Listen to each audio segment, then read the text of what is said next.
The farther back in history you go, the more questions there are about what really happened. But there are clues beneath us. Our reporter Ethan Krinke joins us in the studio with more. Ethan? That's right, Dan. Archaeologists have been spending their time in Florence County lately looking for signs of civilization from hundreds or thousands of years ago. Recently, local residents were able to bring in their own artifacts for inspection. This is a noise that is all too familiar to archaeologists. More often than not, it's something like metal wire or bullet casings.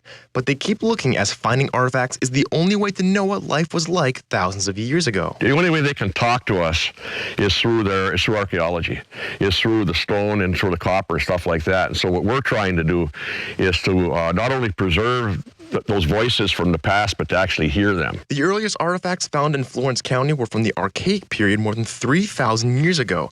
But much older artifacts have been found in the Upper Peninsula. The fact that we haven't found older material here is really strange, and it could just be the fact that we just haven't found the right spots, or they're buried by additional, silting in and vegetation and stuff. To help, a meeting was called last week asking for anyone to bring in artifacts that people may have found in Florence County for documentation. Look into their collections more, find out more history about where they were found, was it grandparents, parents, where did they find those sorts of things, and be able to add that to the map that is just very empty at the moment. The meeting was a huge success with a packed house and many artifacts brought in. Some people brought in points that are 8,000 to 10,000 years old. Now, independent archaeologists hope they can make a connection between artifacts found in southern Wisconsin and those that are found in the UP.